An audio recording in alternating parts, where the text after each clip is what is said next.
طيب بسم الله الحمد لله الحمد لله رب العالمين له النعمة وله الفضل وله الثناء الحسن والصلاة والسلام على سيدنا وحبيبنا ومولانا محمد وعلى آله وصحبه الطيبين الطاهرين.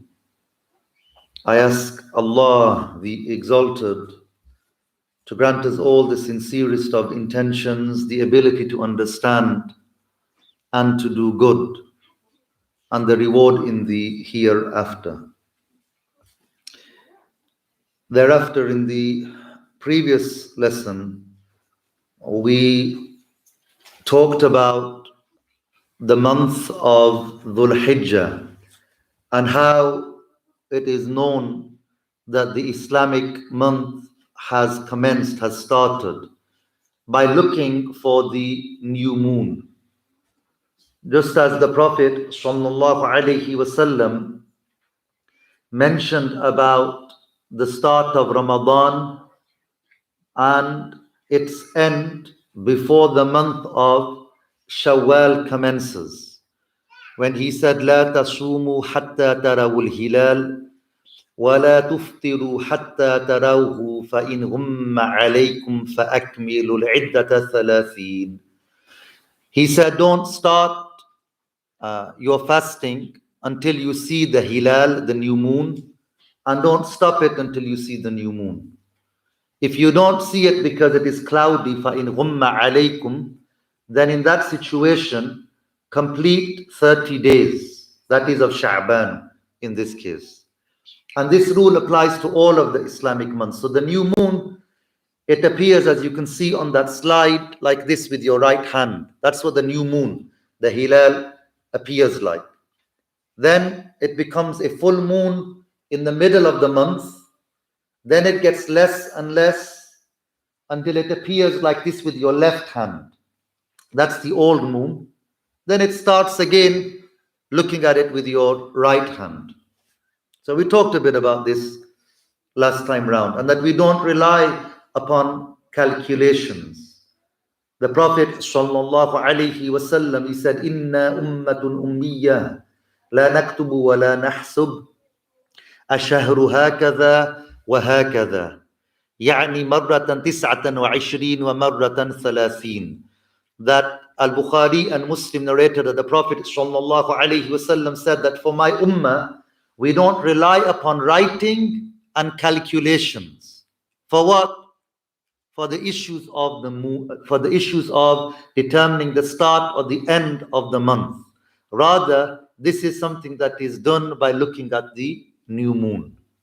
Okay, that's the rule. And we talked about this. So calculations are not allowed by ijma', by consensus. Doesn't mean we don't write and calculate. Okay, the Prophet ﷺ encouraged people to learn how to write. Okay, encouraged his companions to learn how to write and how to read and so on else. But in this issue, this is not something that we rely upon. And there is a wisdom in that. Thereafter, we talked about the blessings in these 10 days, and in particular, the sunnah of al-udhiyah, okay, also known as qurbani in some languages. So we talked about the benefit of slaughtering. We said in the Hanafi school, it is wajib, and in the Shafi'i school, it is a highly emphasized sunnah, i.e. a sunnah mu'akkada. Okay? Thereafter, having mentioned the different types of animals you can slaughter, like it can be a camel, a cow, a sheep, or a goat. Having mentioned some details in that regard, we mentioned some additional sunnahs that the one who intends to do this, they do not cut their hair or their nails until they have slaughtered. Okay, this is sunnah. If you do cut your hair or nails in that time period, you're not sinful. It's not haram. Okay, it's not sinful. But the sunnah is to not do that. okay, during this period of time. I.e., if you do that for the sake of Allah, you would get reward for that. The great merit of these days and nights, it is referred to in the Quran and mentioned by the Prophet sallallahu alaihi wasallam, that these days and nights, that is the first 10 of the month of Dhul Hijjah, so that's the 12th month of the Islamic calendar, that is doing good deeds during the special days and nights of the year. We know this from many ahadith. Okay? The Muslim, if they do a good deed sincerely for the sake of Allah, in compliance with the rules of the religion, then in this there is a great reward for them. The good deed that they do like that, sincerely for the sake of Allah, with ikhlas, okay, in the correct way, this will give them a reward that is multiplied by 10 times at least. If you do a good deed, this is in general all multiplied by 10 times. And it might be multiplied by more than that, like up to 700 times. And it might be even more than that, to the extent that if you had a firm intention, okay, an azm, to do a good deed, and you did not do it, you still get a reward for that. Okay, you had a firm intention to do the good deed, but you did not do it, still you get a reward. As for the sins, if you commit a sin, it's written as one sin, even though some sins are enormous and some are considered relatively minor.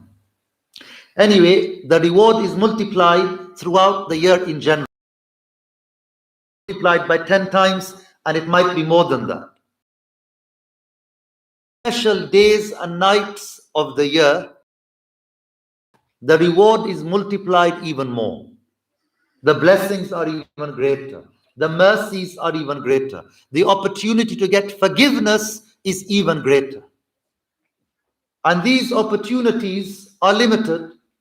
Every single one of us is going to live for a fixed number of years. Years are made up of months, days, breaths, okay? You have a limited number of those. Prophet Nuh alayhi salatu wassalam, he lived until around the age of 1,600 years. Okay? For a long period of time. 1,700 years. Long period of time. He was asked before he died, how was your life like? What was your life like on this earth? He said it was like as though I walked in through one door and I went out of the other. I just met somebody a few hours ago, and he knew me from primary school. He's a year older than me. He said, remember we were playing football and look at us now. He said, my father is 91 years old. And he said many times, and recently as well, I was saying, Dad, subhanAllah, you're 91 years old. He said, my dad said, I don't know where those years went. I know I'm 91. I don't know where they went. 91 sounds like a lot. He said, but it's like gone like that. I remember when I was a young boy, a young man, he said, they've gone like 91. Yeah, and then I said to him, Prophet Nuh alayhi salatu wassalam, he lived for over 1,500 years. He called people to Islam for 950 years. It's mentioned in the Quran. For a very long period of time, centuries, he's calling people to Islam. And then he himself lives until a very old age. And an angel asked him, what was it like? He said, it's as though I came into like a room through one door, or a house through one door, and I went out of the other one. Subhanallah. So one needs to think about this. Anyway, as I was saying, we're going to have a limited number of Dhul Hijjahs. Okay? This Dhul Hijjah, you might not get to experience it again. These first 10 days, they have a merit. Among its merit is that it contains the best day amongst the days of the year. Yawm Arafah. Okay? The 9th of Dhul Hijjah. As the Prophet ﷺ mentioned in a hadith that this is the best day among the days of the year. So one needs to put extra effort to try to benefit themselves during these blessed days and nights.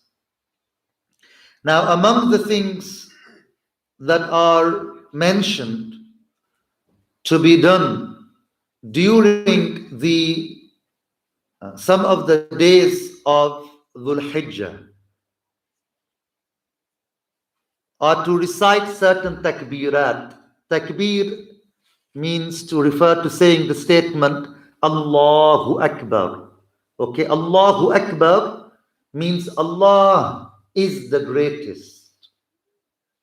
Okay, Allah is the greatest. Allah does not have an equal. Okay, Allah does not have a similar. Rather, Allah is the greatest in rank, greatest in status. When we say that Allah does not resemble the creation, this is glorifying Allah. When we say that Allah exists without a place, that Allah is mawjood bila makan, okay, that Allah exists without a makan, Allah is not in one place and He is not in every place. Okay? Allah knows about everything. Allah existed, there was no sky, there was no earth. And after creating everything, Allah exists without any change. Okay? That statement or this issue, if you say it again and again and again and again and again, this is something good. Just like if I say Allahu Akbar again and again, this is something good. It's not a good sign if somebody hears another person praising Allah again and again, and they say, we hear you saying this all the time, as though this is something bad, and it's not something bad. And when you say Allahu Akbar, you are saying Allah is the greatest. Allah does not have a similar. Allah exists without a place, does not resemble the creation. Subhanallah has a similar meaning. Allah is exalted from resembling the creation. Subhana. That's what it means. So these are good statements to say again and again. However, there are certain times in which it is even more emphasized to say them. And in the school of Imam Abu Hanifa, for men, it is actually wajib. Okay, who are, and women has some details, we'll mention that. But in the first instance, for men, it is wajib to say this extra dhikr during specific times within this month. Before the Eid prayer, and as you know, we have 2 Eid days in the Islamic year. Eid al-Fitr, which is on the 1st of Shawwal, and Eid al-Adha, which is on the 10th of Dhul Hijjah. which is the 12th month of the Islamic calendar. Before the Eid prayer, it is recommended for people to say Allahu Akbar, Allahu Akbar, and repeatedly to say the takbir. The plural of that is takbirat. Okay, sometimes in English we say takbirs, right? But in Arabic you'd say the takbirat. This is the plural of that. To say them again and again, and to recite them properly. That is Allah. Okay, not Allah, for example. Allahu Akbar. To say that again and again. And to reflect upon its meaning. Allah is the greatest. Allah is not like me. Allah does not need me. Allah grants whatever He will to whomever He will. Look at what all of the things that Allah gave to me. And without the help and the protection of Allah, I am nothing. I am lost. I am in a very bad state and situation. I am in need of Allah with every moment that passes. Subhana. And He needs none. Subhana. Allahu Akbar. So, as I was saying, in the Hanafi school though, it is an obligation, wajib, upon the men. When is that? After each fard prayer. Okay, so from Fajr until Isha, these are your 5 fard prayers in particular. That is performed in jama'ah, in congregation. The men to say the following statement. Allahu Akbar, Allahu Akbar, La ilaha illallah, Wallahu Akbar, Allahu Akbar, Walillahil hamd. Okay? Allah is the greatest. Allah is the greatest. There is no God except Allah. There is nothing that deserves to be worshipped except for Allah. And Allah is the greatest. Allah is the greatest. And Allah deserves to be praised. That is, Allah is praised for everything that He gave to us, while it was not an obligation upon Him to give us anything. This statement, after each fard from the Fajr of the 9th of Dhul Hijjah, that's the day of Arafah, until after the Ashr of the 13th of Dhul Hijjah. So the 9th, this is known as the day of Arafah. The day that comes after it, the 10th, this is the day of Eid, Eidul Adha. Okay? And then you have 11th, 12th, and 13th of Dhul Hijjah that follow it. These are known as the days of Tashriq. Days upon which animals are slaughtered, and in general the meat is distributed. Okay, those who are doing Hajj in particular, and those who are not doing Hajj, they can also slaughter. Some scholars said up until the 12th, and some said up until the sunset of the 13th, as was mentioned last week. To say the statement once is wajib, and to say it 3 times is better. It is wajib to say this immediately after the second salam is performed, and before one does something that is not related to the prayer. It is wajib to say these for inhabitants and residents, those who are in essence not travelers. Likewise, these statements are wajib for all those who are reading behind an imam who performs these takbeers. If the imam leaves out the takbirat, the followers should still. It is wajib to also say the takbirat after the Jumu'ah prayer and the Eid al-Adha, not after the Nafal or Sunnah. The two companions of Imam Abu Hanifa, that is Qadi Abu Yusuf and Muhammad ibn al-Hasan al-Shaybani, they said that it is wajib to say the takbirat after each fard prayer, that is prayed alone or if one is traveling.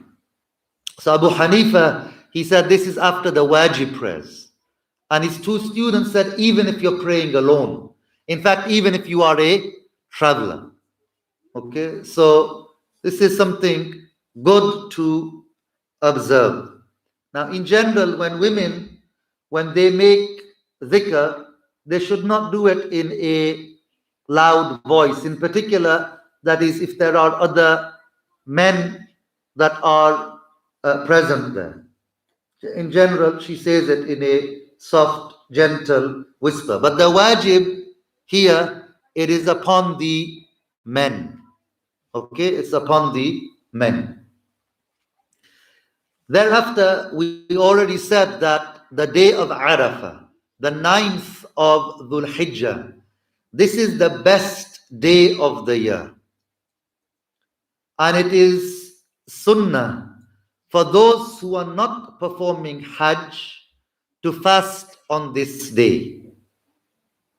If you don't fast on that day, you are not sinful. Okay? It's not sinful if you leave out the fast. But you'll miss out on a great, great reward and a great opportunity to get forgiveness. Because Imam Muslim narrated in his Sahih and Imam At-Tirmidhi in his Sunan and others from the root of our master Abu Qatada, the companion of the Prophet sallallahu alaihi wasallam, that the master of the masters, the best of the creation, Prophet Muhammad sallallahu alaihi wasallam, he said, "Siyamu yawmi Arafah, inni ahtasibu ala Allah an yukaffira as-sanata allati qablah was-sanata allati ba'dah." The Prophet sallallahu alaihi wasallam, he said, for the one fasting the day of Arafah, I ask Allah to forgive the sins of the year which precedes it, that went before it, and the sins that the person will commit in the year that comes after it. Of course, as you know, a person does not commit sins saying, Allah will forgive me. That's not what you do. Yes, Allah is very forgiving, very merciful. But to commit sins like that, saying, Allah is going to forgive me, Allah is going to forgive me, this in itself is an enormous sin. That in itself is an enormous sin. To commit sins saying, Allah will forgive me, Allah will forgive me, and to sin again and again like that. And if a person sins with the belief that Allah does not punish the Muslim, regardless of how much they sin, then this is kufr. Okay, this is actually kufr. So that's not what's being mentioned here. Here it says, this is an opportunity to get a lot of forgiveness. Okay? Don't miss out on that. Just like what?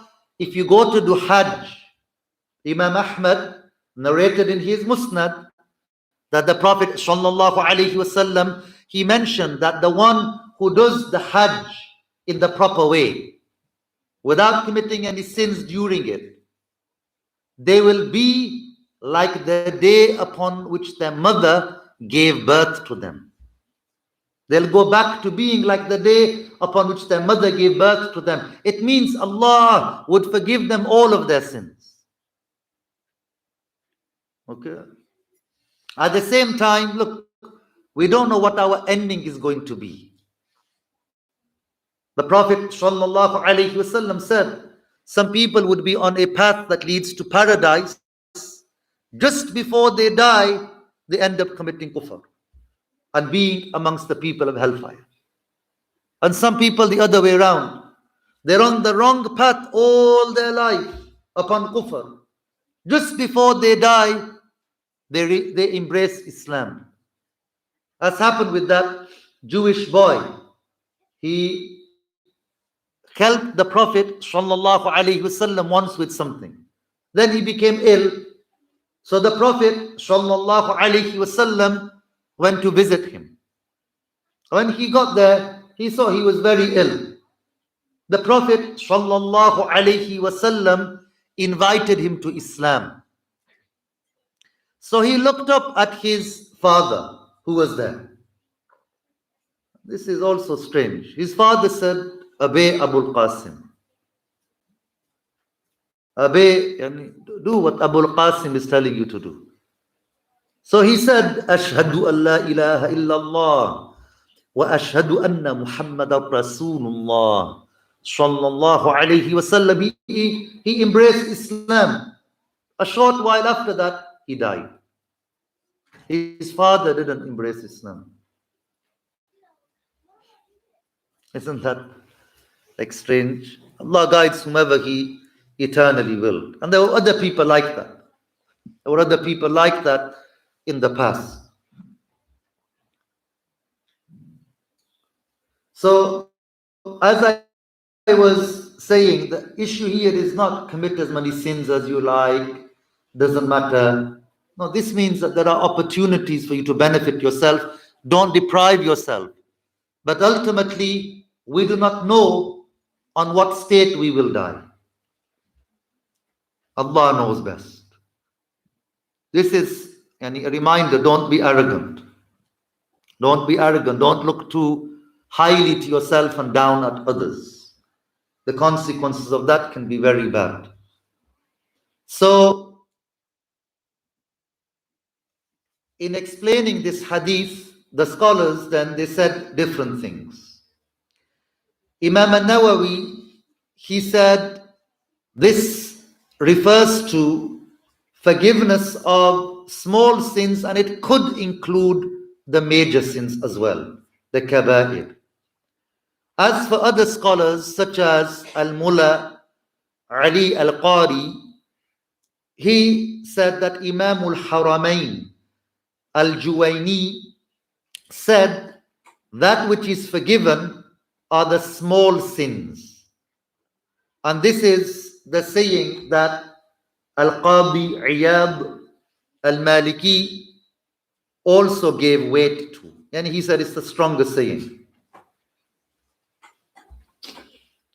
Others, they explained this further, and they said that with regards to the forgiveness of the sins of the coming year, the year that is past, this is understood, that the person committed sins, and by fasting on the day of Arafah, Allah forgives the sins of the year that went by. Some scholars said what? This refers to the small sins that you committed. Some said it could even include the enormous sins. Allah knows best. What about the year that is to come? Some scholars, they said this means that Allah would protect the person from committing sins during the coming year. Okay? So this is the meaning of forgiveness, that Allah would protect the person from committing sins during the coming year. And some scholars, they said it means that Allah would grant the person so much mercy and reward as a result of this fast that this would be an expiation. It's like it would cancel out the sins of the previous year and the year that is to come. Okay? So, one day fasting.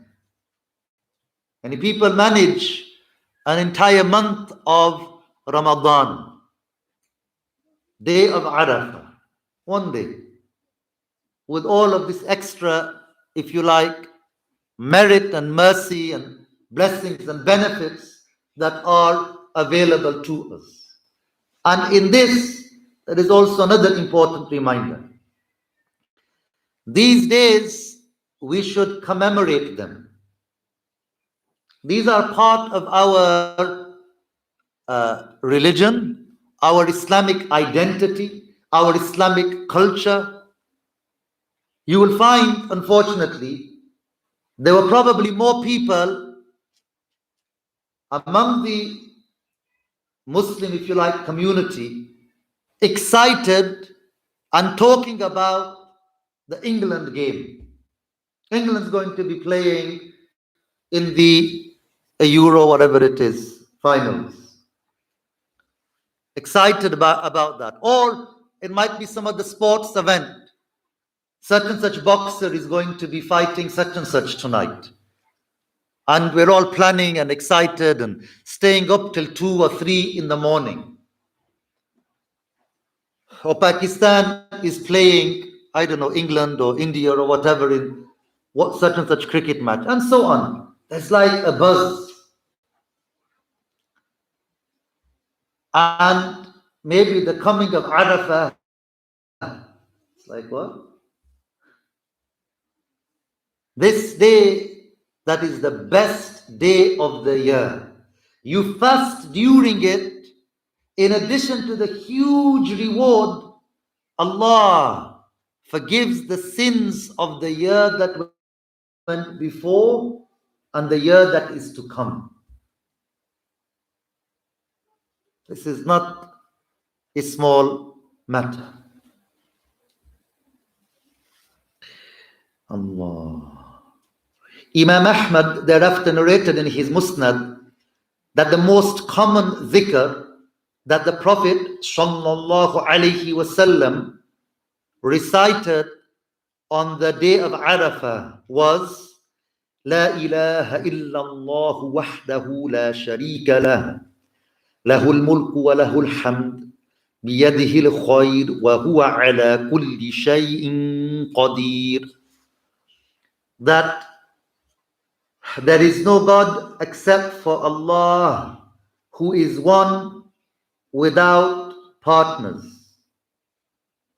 He is the one who has the dominion, that is the rulership, the one who deserves to be praised.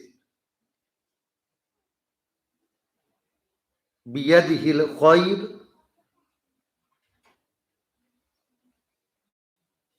I'm not sure how to translate that. And it has the general meaning of that Allah is the one who creates the khair, the goodness. But here, I'm not certain what it means. And I forgot. I did know, but right now it's not coming to my mind. وَهُوَ عَلَى كُلِّ شَيْءٍ قَدِيرٍ. And He is powerful over everything. Okay? Anything that can possibly occur, Allah has the power to make it occur. Okay? Allah has the power to make it occur. Thereafter, Imam Muslim narrated that the Prophet sallallahu alaihi wasallam said that there isn't a day on which more people are saved from hellfire than on the day of Arafah. So this is a day on which there is a lot of forgiveness. A lot of forgiveness.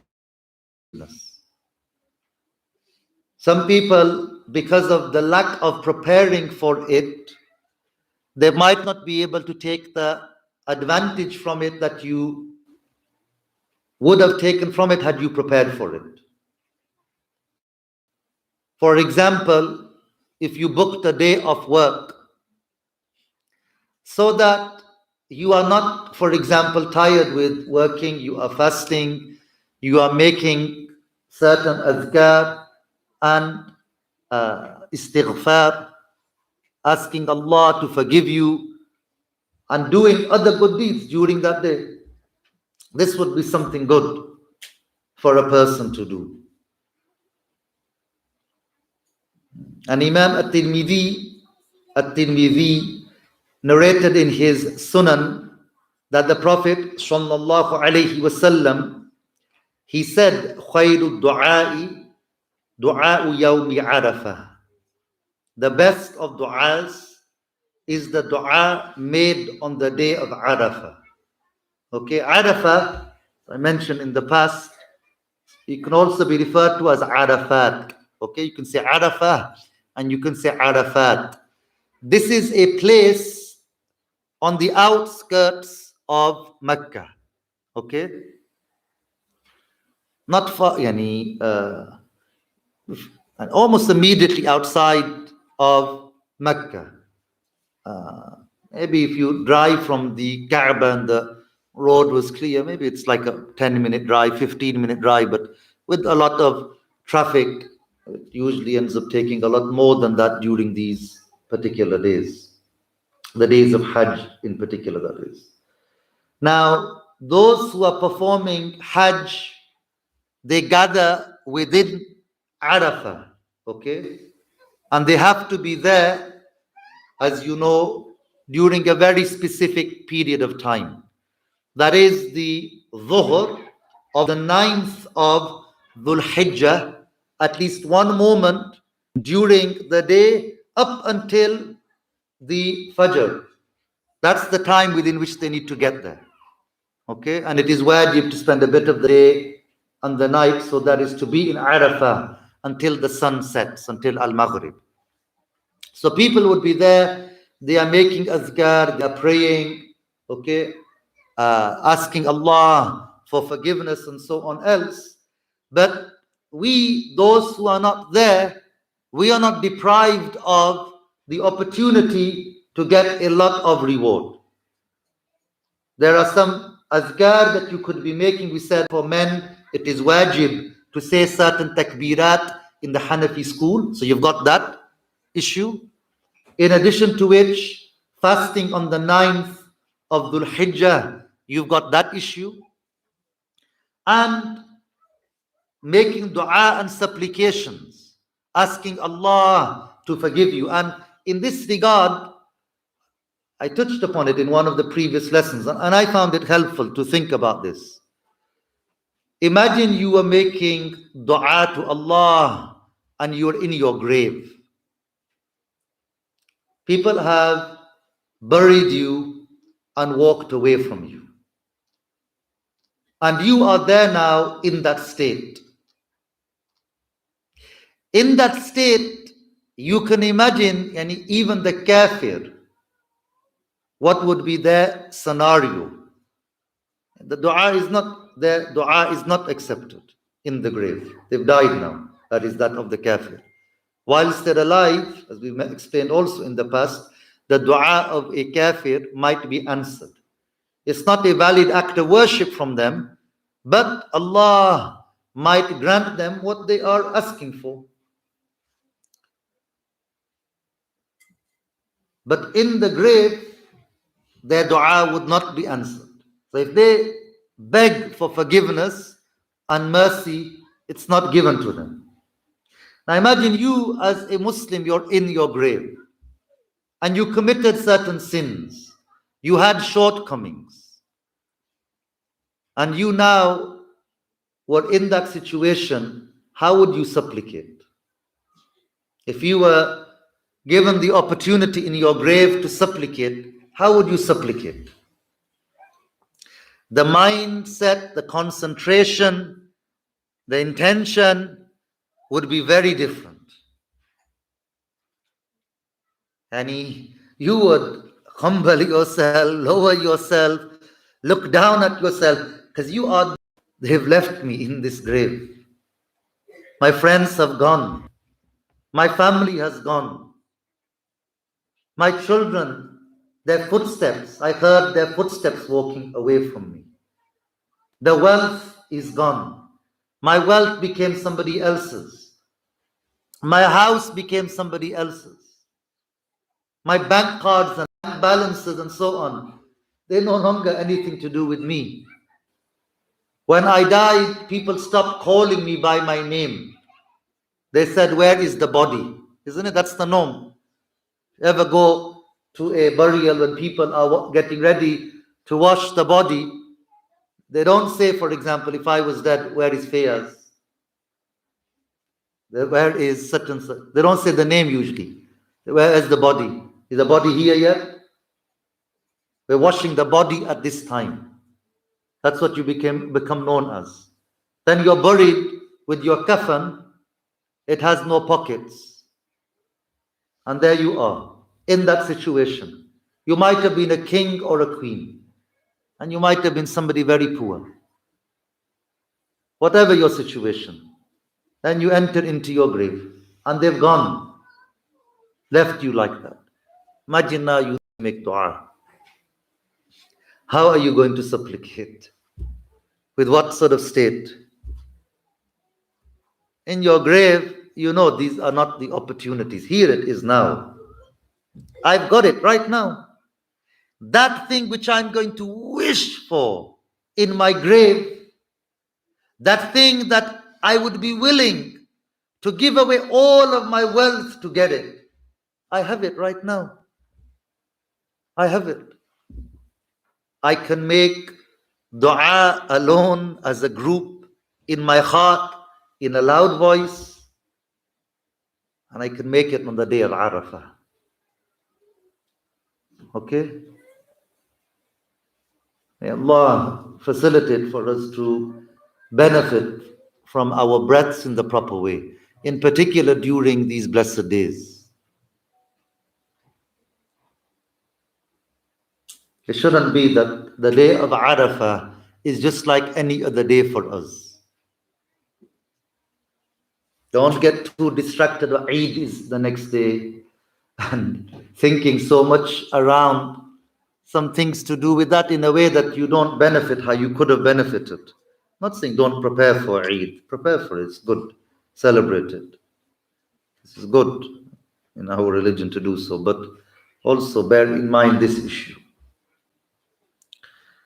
Among the supplications to make on the day of Arafah is the supplication that was mentioned by Imam Ali radiyallahu anhu, narrated by Al-Hafiz Ibn al-Jawzi, that Imam Ali radiyallahu anhu, he said, and in this supplication, Allahumma a'tiq raqabati minan nar wa awsi' alayya min ar-rizqi al-halal washrif anni fasaqat al-jinni wal-ins.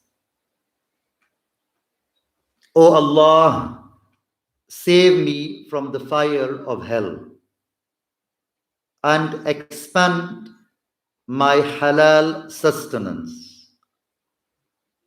and relieve me from the enormous sinners among the jinn and the human beings, the humans.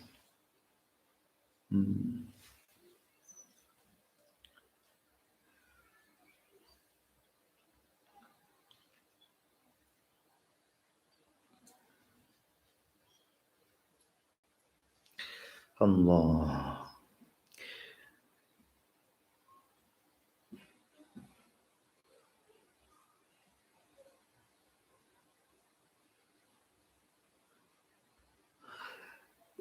The one who has the correct belief, and they say O Allah, Ya Allah, and Allahumma. And that in its own right is a great honor and blessing. Say it, yani, whilst you are humbling yourself, lowering yourself. O Allah, save me from the fire of hell and expand my halal sustenance. Rizq, it can refer to that which benefits, whether it comes from a halal or a haram source.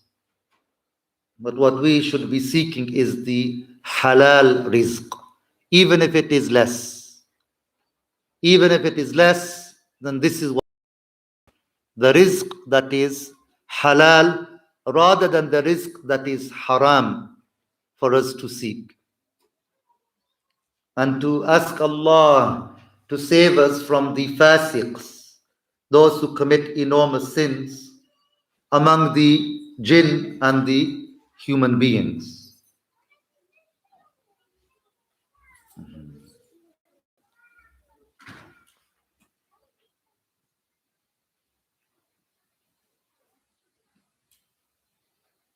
Yeah, so in the Thais one it says, and Allah biyadihi al-khayr, and Allah is the creator of good. Okay. Thereafter take note that it is makruh tahrimi, sinfully disliked. And the Shafi'i said it is haram to fast on the two Eids, the 1st of Shawwal and the 10th of Dhul Hijjah. Likewise, to fast on the 11th, 12th, and 13th of Dhul Hijjah. This is not something that is considered good. The day of Eid in the Hanafi school, it is wajib for men to perform the prayer of Eid. Okay, this prayer, it is wajib for the men to do it. Its time is from after the sun has risen to the height of an Arabian spear, which takes around 20 minutes to do. And it remains until midday. Okay, until midday. That is when the sun reaches its highest point for that day. It is prayed in congregation with a total of at least 3 men. And it is a prayer similar to the Friday prayer, similar to the Fajr prayer, 2 rak'ahs, okay, performed in congregation in Jama'ah. But it has some differences. There is no adhan or iqama, okay, before it, different to the other prayers. Another difference is that in the Friday prayer, the Imam, he does a khutbah, a speech, and then they pray. In this one, it's the other way around. The prayer is followed by a khutbah, a speech in Arabic. Okay? And then within the prayer, you say Allahu Akbar 3 times extra within the first rak'ah and 3 times extra in the second rak'ah. Okay, whilst you are praying. Thereafter, it is good on the day of Eid to perform ghusl. There is a sunnah bath to have on that day. To wear one's best clothes. And for men to wear perfume when they go out to perform the Eid prayer. And because, as you know, it is makruh, disliked for women to put on perfume before they go outside in general. It is also a good thing to visit. It is also a good thing to visit one's relatives on this particular day and also one's fellow Muslims. to put effort in that regard. And with regards to your relatives, if you fall short in that, without a religious excuse, then you are sinful. If that means you're sending them a message, a phone call, visiting them if you can, because there are certain days upon which relatives expect to be called or visited. So one should not neglect doing that. Likewise, it is a good thing to visit the graveyard, to remind oneself about death, and to pray for the dead Muslims, in particular your dead Muslim relatives. All of this is something that is good. And to donate money for the sake of Allah on each of these days, on the 9th of Dhul Hijjah, as well as on the 10th. Okay. Thereafter, on the day of Eid itself, on each of the days of Eid, and in this context, Eid al-Adha, on the 10th of Dhul Hijjah, it is good to, in addition to saying Assalamu alaikum to your fellow Muslims, which, as we've said in the past, this is a dua that you make for the Muslim. Assalamu alaikum is saying to that Muslim, may Allah grant you safety. Okay? It is good, in addition to that, to say to them Eid Mubarak, right? To, in essence, wish them well on this day of Eid. Okay? For Allah to grant them the extra blessings that are found on this day. And the person to whom this is said, they can say also back to you, Eid Mubarak. And they can say to you, just like you said to them, they could say a dua, Barakallahu feekum. May Allah bless you. Okay, so this is good. As I've said in the past, as Muslims, when we greet each other, we don't just say like hello. Assalamu alaikum is not just hello.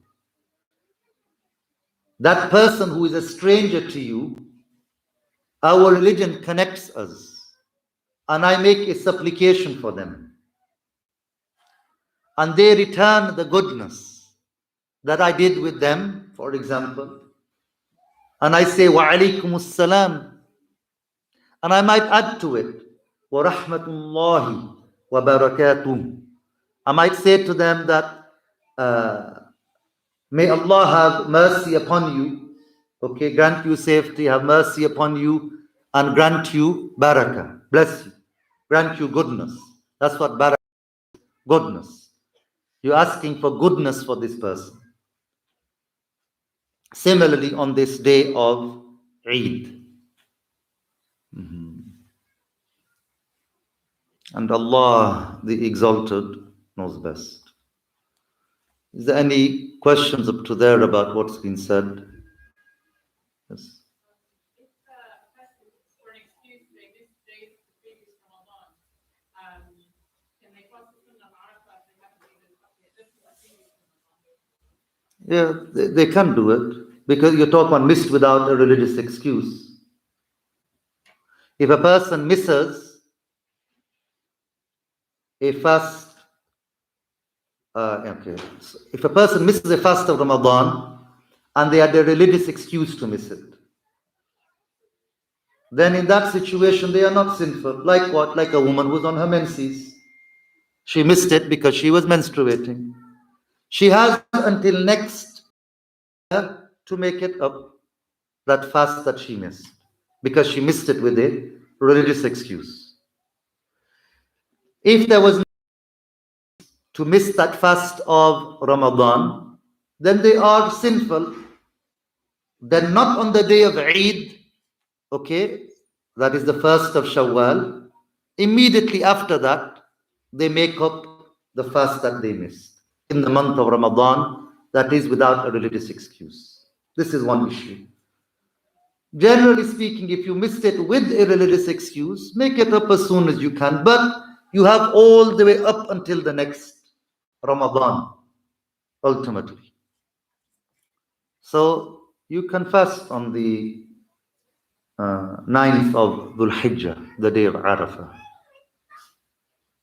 But this is not qada, this is an act of worship in its own right, a sunnah act of worship. And that is what your intention would be, that you are going to fast the next day. So you make the intention at night time that you're going to fast the next day, the fast of Arafah. Okay, seeking the extra reward and forgiveness from Allah the Exalted. Any other question? Yes? Some people follow for moon sighting, follow local sighting, and others other countries. Yes. So if because of that there is a difference in the day of the Eid. Yes. So the day of Arafah for some will be the Eid for the others. Yes. So would they be sinful? No. But yeah, you're right, it could happen like that. It could be that, for example, some people, they were following local sightings, and as a result of that, they didn't see the moon where they are. So they completed 30 days of Dhul Qa'dah. Okay? But those who are following global sightings, they heard of a sighting report from somewhere else in the world. So they ended Dhul Qa'dah after 29 days. So the next day for them was the first, but for this group of people it was the 30th. Right? So when they say it's the second, for them it's the first. So for this group of people, when it's the 9th, it would be the 10th. So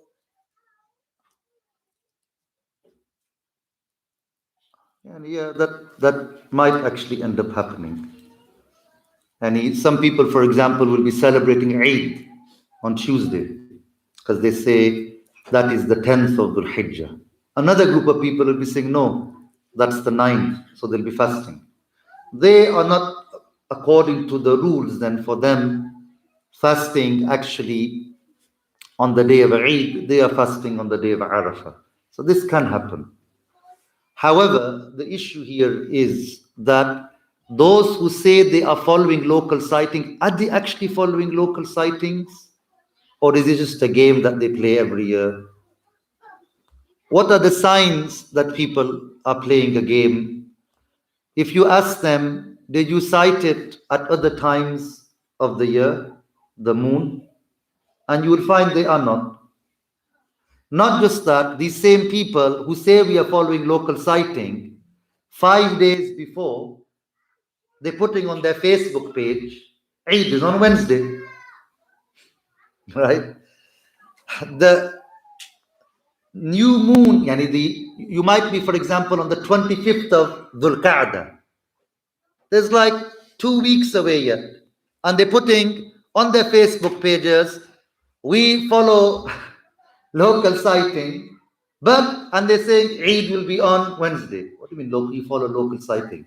What they're really doing is following calculations that tell them, according to them, that the new moon is not going to be visible locally.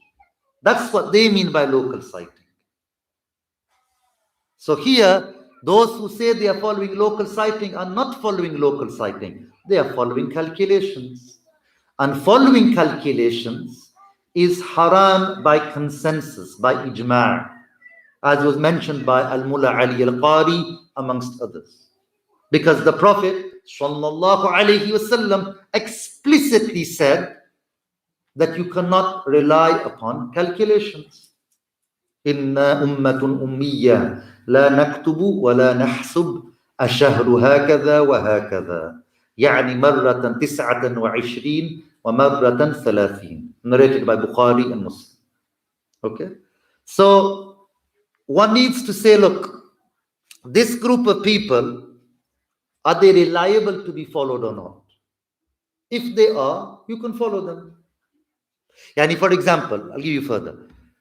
If you say to somebody, you're following local sighting Tayyib, so you have the record for the whole of the last year, with the 12th month now. So when did you see the new moon of Muharram, for example? When did you see it, I don't know, for Rajab? Let's look at a few months. When? Who went and looked? Did they go look? Did anybody see it? They didn't see it. They completed 30 days. What's the record? They've got nothing. All they'll tell you is go on the observatory website in London. This is not our religion. You understanding that point? So in this situation, you cannot be following these people, because what they are saying is not following actual local sighting. They say local sighting, but what they mean by it is, according to the calculations, local sighting is not possible. And they say tell you that 2 weeks before. and and some of them say, oh, you won't say anything. But they said, okay, we know when it is, Wednesday. Okay? And they won't go to look. They don't go to look at other times of the year, and they don't go this time, at the start of this month, Dhul Hijjah. They didn't go. And then they said, oh, we rely upon local sighting. They are not reliable. When they say local, what they really mean is the nearest country, which they usually follow, Morocco. Yeah, but then that's not local, is it? There you go. If anybody tells you Morocco is local to us, you say maybe there is I don't know, a takeaway called the Morocco or something, in Bradford or whatever, I don't know. If you're talking about the country Morocco, who would say Morocco, the country, is local to us? I mean, would you say, technically, would you even say London is local? Would any of us say that? London is local? Here, what the scholar said is that places that have a common sunrise and sunset. This is what they do to look at this issue. Okay? If Morocco had a common sunrise and common sunset, then it is considered like your local place. So from that point of view, they could make the argument. But those same people who do that, okay, I heard with my own ears, one of the most senior one amongst them, discussing during a particular year that they did not see the new moon in Morocco, but they saw it in Burkina Faso, in an African country that has a similar time zone, okay, that they refer to. Do you know what they said? They were discussing. How can we trust them? They're black. They're black people there. That's what they said. In Punjabi, they were speaking. These are the same people who say, we're following. Look, these are people who are not reliable.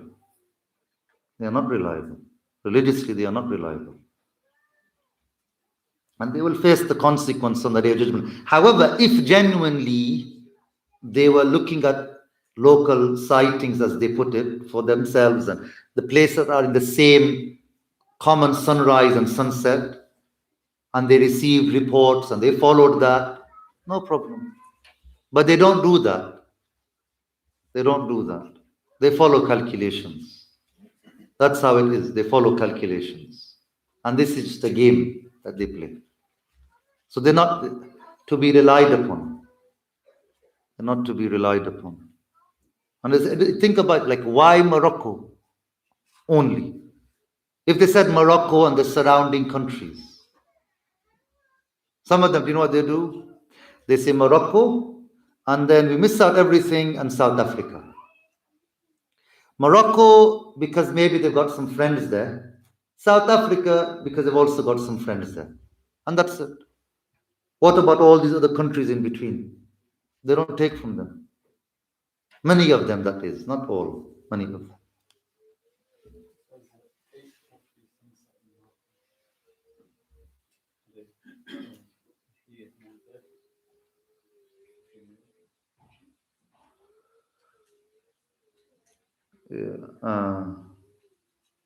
What time is it in the hours sort of? What hours difference is it? Same GMT follows them. Yes, so I don't know then how that would work. I mean, I've had a question since a long time. I never got to ask it. When the scholar says common sunrise and common sunset, if you do this very to the minute as they do nowadays, in the past they didn't have these clocks. People can get very particular about 8:33 and 8:24 or whatever, like to the minute. Anyway, there's difference between here and Leeds and difference between here and Manchester, like by 1 minute maybe, for example, or 2 minutes. And in London, maybe 15 minutes.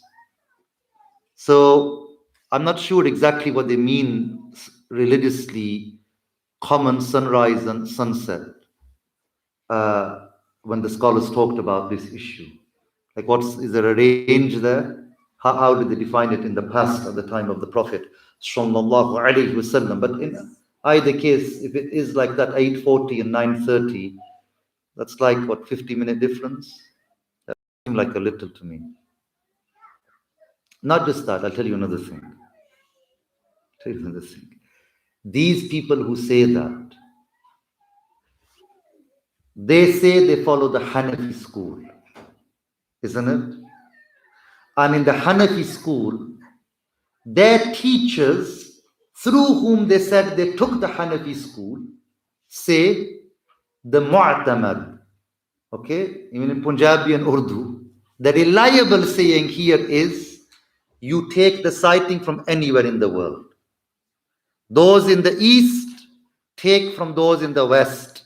Those in the west take from those in the east. So why are they even saying this? Ask them that.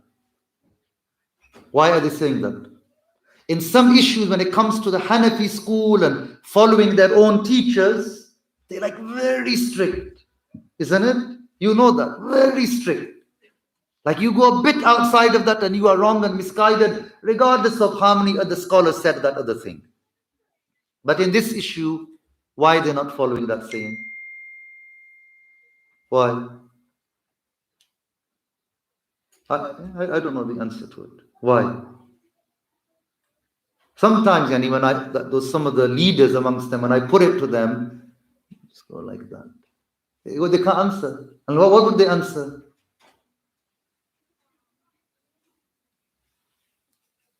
Is that so? People, as I said, when they are playing games and the like, how can you rely upon them in an act of worship? But if there were other trustworthy people who were following the rules of the religion and they were not playing with it and taking it to be like a game and a political sort of thing, and some of them, the default is what? We don't follow the Saudis.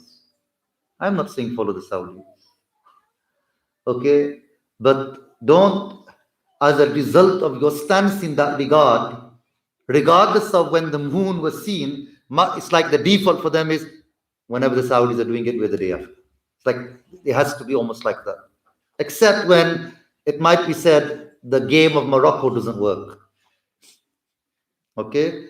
But when we can use that, card, then we'll play it. And they'll say, and when we can't, we're stuck. Okay, it's not good, but okay, let's go quietly. Anyway, it's not something new. It's been going on for years. And prior to learning, I and others got pulled into that game.